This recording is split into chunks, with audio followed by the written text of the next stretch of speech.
ونشهد أن لا إله إلا الله وحده لا شريك له ونشهد أن سيدنا ومولانا محمدا عبده ورسوله صلى الله عليه وعلى آله وأصحابه وسلم. أما بعد فأعوذ بالله من الشيطان الرجيم. بسم الله الرحمن الرحيم. يا أيها الذين آمنوا اتقوا الله حق تقاته ولا تموتن إلا وأنتم مسلمون. يا أيها الناس اتقوا ربكم الذي خلقكم من نفس واحدة وخلق منها زوجها وبث منهما رجالا كثيرا ونساء واتقوا الله الذي تساءلون به والأرحام إن الله كان عليكم رقيبا. يا أيها الذين آمنوا اتقوا الله وقولوا قولا سديدا يصلح لكم أعمالكم ويغفر لكم ذنوبكم ومن يطع الله ورسوله فقد فاز فوزا عظيما. صدق الله العظيم. وقال النبي صلى الله عليه وسلم النكاح من سنتي وقال صلى الله عليه وسلم من رغب عن سنتي فليس مني وقال صلى الله عليه وسلم اعلنوا هذا النكاح واجعلوه في المساجد او كما قال صلی اللہ علیہ وسلم. حضرات، یہ خطبہ نکاح ہے جو ابھی آپ نے سماعت فرمایا. شادی بیاہ کے ضمن میں جو اصلاحی تحریک ہم نے شروع کی تھی، اس میں چند جو ابتدائی قدم اٹھائے گئے ہیں ان میں سے ایک یہی ہے کہ نکاح مسجد میں ہو. جیسے کہ جو آخری حدیث ابھی میں نے اس خطبے میں آپ کو سنائی ہے، ترمذی شریف کی روایت ہے کہ حضور نے فرمایا نکاح کا اعلان عام کیا کرو اور اسے مسجدوں میں منعقد کیا کرو. افسوس ہے کہ ہم نے اس پر عمل کو بالکل ترک کر دیا. اللہ تعالیٰ جن کو بھی یہ توفیق دے رہا ہے کہ وہ اس پر اثر نو عمل کا دوبارہ اس کو زندہ کریں، میں سمجھتا ہوں کہ اللہ تعالیٰ کے ہاں اجر و ثواب کے مستحق ہوں گے. دوسری بات یہ کہ یہ جو خطبہ ہے یہ محض رسمن نہیں ہے، یہ کوئی جنتر منتر کی طرح کی چیز نہیں ہے، بلکہ یہ خطبہ ہے تلقین کے لیے، تعلیم کے لیے. حضور کا یہ فطری طریقہ تعلیم تھا کہ جہاں بھی لوگ جمع ہوں، عام طور پر جمع ہونا معاملہ ہوتا ہے یا کوئی تقریب خوشی کی ہے یا تقریب کوئی غمی کی ہے، تو اس میں لوگ خود بخود جمع ہوتے ہیں. تو اس موقع سے فائدہ اٹھا کر وعظ اور نصیحت اور تلقین اور تعلیم، یہ گویا کہ آپ کا بہت ہی فطری طریقہ تھا. تو نکاح کے موقع پر جو خطبہ آپ ارشاد فرماتے تھے اس میں 4 آیات ہوتی تھی شروع میں. تو جو بھی ہر خطبے کے شروع میں ہوتا ہے اللہ کی حمد و ثنا، حضور صلی اللہ علیہ وسلم پر درود اور سلام، اور پھر یہ کہ خاص طور پر کلمہ شہادت، تشہد، جو ہمارے دین کی جڑ بنیاد ہے. تو ہم نے ابھی اس محفل میں بھی جب وہ خطبہ، اس خطبے میں یہ کلمہ شہادت ادا کیا ہے، تو گویا کہ ہم سب نے اپنے ایمان کی تجدید کی ہے، تازہ کیا ہے اسے، کہ نشہد ان لا الہ الا اللہ وحدہ لا شریک لہ ونشہد ان سیدنا و مولانا محمدا عبدہ ورسولہ صلی اللہ علیہ وسلم. پھر خطبہ جو حضور کا تھا وہ صرف 4 آیات پر مشتمل. یہ بھی بہت اہم نکتہ ہے کہ حضور کی تعلیم، تلقین، تبلیغ، یہ سب کے سب در حقیقت قرآن مجید پر مبنی ہے. قرآن مجید ہی کے مرکز و محور کے گرد گھومتی تھی. تو خطبہ نکاح میں بھی 4 آیات، اور یہاں جو 4 آیات ہیں اس میں جو مرکزی نکتہ ہے وہ تقویٰ کی تاکید ہے. اللہ کا خوف، اللہ کے باز پرس کا احساس، مرنے کے بعد جی اٹھنے کا یقین، حساب کتاب کا یقین، اور پھر اس کی وجہ سے انسان زندگی گزارے ہوشیار ہو کر، چوکس ہو کر، کہ کہیں کوئی غلط قدم نہ اٹھا بیٹھوں، کہیں کوئی ایسی بات نہ ہو جائے مجھ سے سرزد کہ جس سے اللہ کا حکم کوئی ٹوٹ جائے، اللہ ناراض ہو جائے. یہ روش ہے جس کا نام تقویٰ ہے. تو اسلامی معاشرے کی اصل روح جو ہے وہ یہی تقویٰ کی روح ہے. اور معاشرے کا چونکہ آپ کو معلوم ہے کہ معاشرہ کسے کہتے ہیں، یہ خاندانوں کا اجتماع ہے. خاندان ہے جو مل کر معاشرہ بناتے ہیں، اور ایک خاندان کی ابتدا ہوتی ہے نکاح سے. ایک مرد ایک عورت کے درمیان رشتہ ازدواج ہے، اس سے اب آگے اولاد ہوگی، ایک خاندان وجود میں آ جائے گا. تو حضور نے جو خاندان کا نقطہ آغاز ہے، یعنی نکاح کی تقریب، اس میں جو آیات آپ نے اپنے خطبہ نکاح میں شامل کی ہیں، میرے نزدیک وہ قرآن مجید میں تقویٰ کی تاکید پر سب سے زیادہ مؤکد اور گاڑھی آیات ہے۔ فرمایا سورہ آل عمران کی آیت نمبر 102 ہے، یا ایھا الذین آمنوا اتقوا اللہ حق تقاتہ، اہل ایمان اللہ کا تقویٰ اختیار کرو جتنا کہ اس کے تقویٰ کا حق ہے۔ اور واقعہ یہ کہ کسی انسان کے لیے اللہ کا حق تقویٰ ادا کرنا ممکن نہیں، اسی لیے صحابہ گھبرا گئے، لیکن یہ تاکید کا انداز ہے۔ لیکن پھر جب آیت نازل ہوئی ہے سورہ تغابن کی کہ فاتقوا اللہ ما استطعتم، اپنی امکانی حد تک تقویٰ اختیار کرو، تو پھر صحابہ کی جان میں جان آئی۔ پھر اس آیت میں دوبارہ ایک اور بات فرمائی، وَلَا تَمُوتُنَّ إِلَّا وَأَنْتُمْ مُسْلِمُونَ، دیکھنا موت نہ آئے مگر فرما برداری کی حالت میں۔ کیا معنی ہے؟ کوئی لمحہ تمہارا نافرمانی میں بسر نہ ہو، کیا پتہ اسی لمحے موت آ جائے، تو پھر وہ فرما برداری کی حالت کی موت تو نہ ہوگی، وہ تو نافرمانی کی حالت کی موت ہو جائے گی۔ تو انسان اپنی زندگی کے ہر لمحے کا پہرا دے کہ اس میں کہیں کوئی معصیت سرزد نہ ہو جائے، مبادا موت اسی لمحے میں آ کر مجھے دبوچ لے۔ اب اس سے زیادہ تاکیدی انداز میرے نزدیک ممکن ہی نہیں، یہ تو اللہ کا کلام ہے معجز نما۔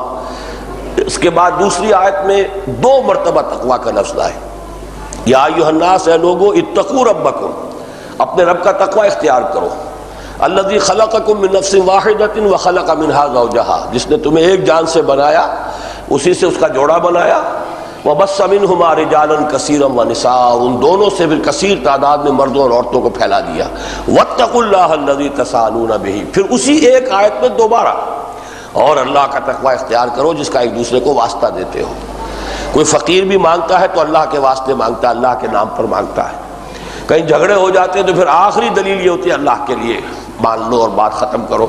تو جس اللہ کا واسطہ بعد میں دینا ہے، پہلے اس کے احکام پر عمل کرو گے، جھگڑے ہی نہیں ہوں گے، فساد ہی نہیں ہوگا۔ اس نے تو ہر ایک کے حقوق معین کر دیے، ہر ایک کے فرائض معین کر دیے۔ شوہر اپنا فرض ادا کرے، اپنے حقوق جو شریعت کے اس سے زائد کا تقاضا نہ کرے، بیوی اپنے فرائض ادا کرے اور جو حقوق شریعت میں اس کے ہیں اس سے زائد کا تقاضا نہ کرے، تو جھگڑا ہوگا ہی نہیں۔ گھر کی زندگی، گھریلو زندگی جو ہے وہ گویا کہ اس دنیا میں بھی جنت کا ایک نمونہ بن جائے گی۔ تو فرمایا واتقوا اللہ الذی تساءلون بہ والارحام ان اللہ کان علیکم رقیبا، یہ روح تقویٰ ہے۔ اللہ تم پر نگران ہے، تمہارا ہر عمل، ہر قول، ہر لفظ جو زبان سے نکال رہے اللہ کے علم میں ہے۔ تو یہ تقویٰ کے لیے گویا کہ دوبارہ تاکید تیسری مرتبہ ہو گئی۔ 2 آیتیں سورہ احزاب کی ہیں، یا ایھا الذین آمنوا اتقوا اللہ وقولوا قولا سدیدا۔ یہاں تقویٰ کا لفظ دوبارہ تو نہیں لائے، لیکن تعبیر کیا ہے؟ اہل ایمان اللہ کا تقویٰ اختیار کرو اور زبان سے بات وہی نکالو جو درست ہو۔ یہ گویا کہ زبان کا تقویٰ ہو گیا، پہرا دو زبان پر کہ اس سے کوئی غلط لفظ جو ہے نکلنے نہ پائے۔ ما یلفظ من قول الا لدیہ رقیب عتید، جو بھی تم لفظ نکال رہے ہو وہ لکھنے والا موجود ہے، ریکارڈ ہو رہا ہے، جواب دہی کرنی پڑے گی۔ تو قولوا قولا سدیدا یصلح لکم اعمالکم، اللہ تمہارے سارے اعمال درست کر دے گا، ویغفر لکم ذنوبکم، کہیں کو خطا ہو گئی تو بخش بھی دے گا، گناہ کے پر توبہ کرو گے، عفو چاہو گے، معافی چاہو گے، اللہ معاف فرما دے گا۔ ومن یطع اللہ ورسولہ فقد فاز فوزا عظیما، جو اللہ اس کے رسول کا مطیع ہو گیا اس نے تو بڑی کامیابی حاصل کر لی۔ اللہم ربنا اجعلنا منہم، اے اللہ ہم سب کو ان لوگوں میں شامل فرما۔ بس حضور کا خطبہ تو اتنا ہی تھا، حضور کے خطبے بہت مختصر ہوتے تھے، لیکن بات کیا تھی کہ دل سے نکلتی تھی بات، دل پر جا کر اتر جاتی تھی، از دل خیزت بر دل ریزت۔ اور چونکہ زبان ان کی اپنی تھی، قرآن مجید پڑھ رہے ہیں، لسان نبوت سے قرآن مجید ادا ہو رہا ہے، تو براہ راست جو ہے لوگوں کو سمجھنے میں تو کوئی دقت نہیں، ترجمہ سمجھانے کی ضرورت نہیں، تو از دل خیزت بر دل ریزت کی کیفیت حاصل ہو جاتی تھی۔ بعد میں علماء نے اس خطبے میں کچھ چھوٹی چھوٹی احادیث کے کچھ ٹکڑے شامل کیے ہیں، 2 ہیں جو عام طور پر پڑھے جاتے ہیں، کہ حضور نے فرمایا نکاح من سنتی، رہبانیت کی نفی ہے، تجرد کی نفی ہے۔ حضور نے فرمایا شادی شدہ ہو کر زندگی گزارنا، متأہل زندگی، یہ میری سنت ہے، نکاح میری سنت ہے۔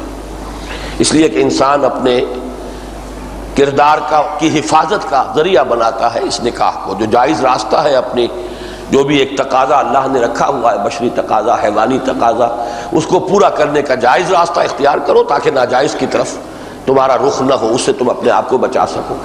النکاح من سنتی، دوسری حدیث کا ٹکڑا ہے من رغب عن سنتی فلیس منی، جسے میری سنت پسند نہیں اس کا مجھ سے کوئی تعلق نہیں۔ اس کو ذرا تھوڑا سوچنا چاہیے کہ سنت صرف نکاح نہیں ہے، بلکہ یہ کہ سنت تو نام ہے پوری زندگی میں حضور کے نقش قدم کی پیروی، وضاقتہ بھی ہماری وہی ہو، رہن سہن بھی وہی ہو، اٹھنا بیٹھنا وہی ہو، رات کو سوئے تو اسی طرح داہنی کروٹ لے کر اپنا داہنا ہاتھ داہنے گال کے نیچے رکھ کر، کیا اس میں لگتا ہے سونا ہے؟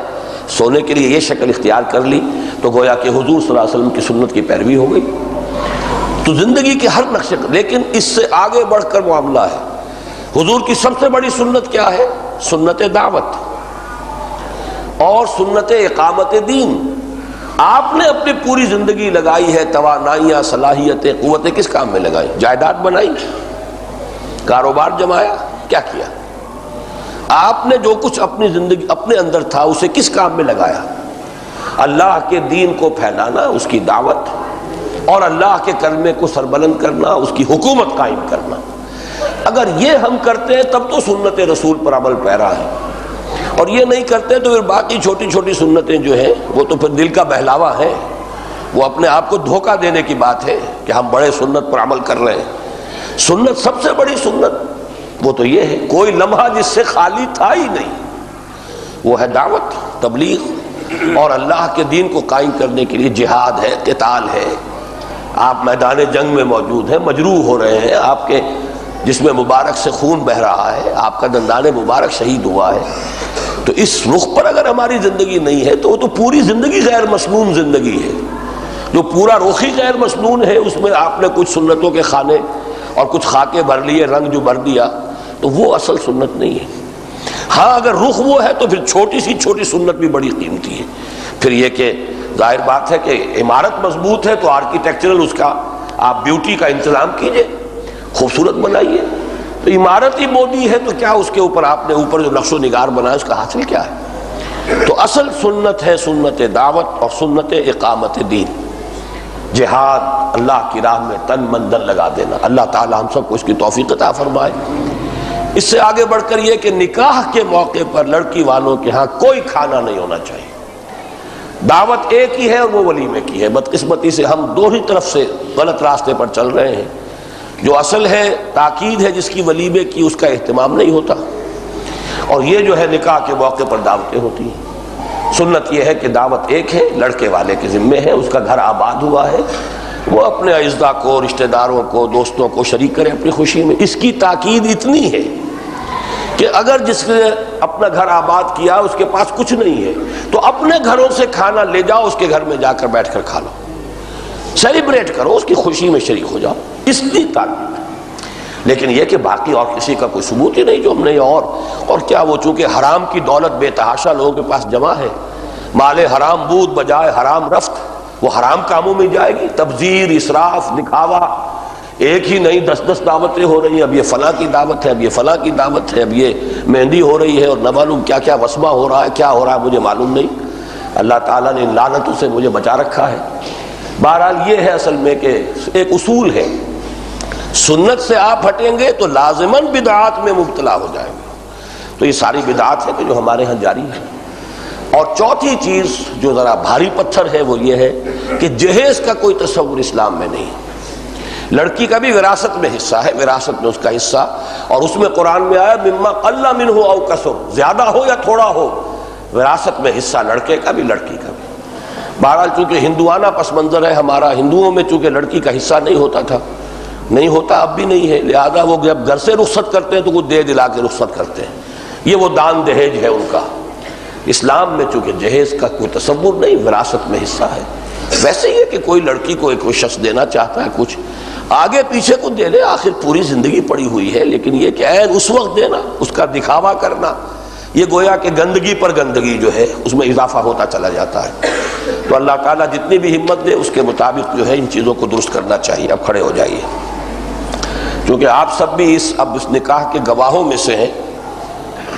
ذوالفقار احمد خان لودھی، ولد اسرار احمد خان لودھی، میں عزیزہ ذکیہ فیروز بنت عباد اللہ قریشی کو ان کے وکیل عابد علی کی اجازت سے آپ کے نکاح میں دیتا ہوں، مبلغ 2000 روپیہ مہر معین ہوا ہے۔ یہ معجل ہے یا معجل فوری طور پر ہے یا جی جو ابھی ادا ہو جائے گا؟ آپ کو قبول ہے؟ دوبارہ سن لیجئے۔ ذوالفقار احمد خان لودھی ولد اسرار احمد خان لودھی، مکان 910B اسٹریٹ 17A محمود آباد 4.5 نمبر کراچی۔ میں نے عزیزہ ذکیہ فیروز بنت عباد اللہ قریشی مرحوم کو E83 منظور کالونی کراچی کی رہنے والی، ان کو ان کے وکیل عابد علی صاحب کی اجازت سے آپ کے نکاح میں دیا۔ مہر 2000 روپیہ نقد جو اسی وقت ادا ہو جائے گا معین ہوا ہے، آپ نے قبول کیا؟ بس دعا کیجئے اللہ تعالیٰ۔ الحمدللہ الذی ہدانا لہذا وما کنا لنہتدی لولا ان ہدانا اللہ ربنا لا تزغ قلوبنا بعد اذ ہدیتنا وہب لنا من لدنک رحمہ انک انت الوہاب۔ اللہم بارک فی ھذا النکاح، اللہم بارک فی ھذا النکاح، اللہم بارک فی ھذا النکاح، اللہم الف بین قلوبہما، اللہم الف بین قلوبہما، اللہم حبب بینہما، اللہم وافق بینہما، اللہم اجعلہما مسلمین لک ومن ذریتہما امۃ مسلمۃ لک۔ ربنا تقبل منا انک انت السمیع العلیم وتب علینا انک انت التواب الرحیم، وصلی اللہ تعالی علی خیر خلقہ محمد وآلہ واصحابہ اجمعین برحمتک یا ارحم الراحمین۔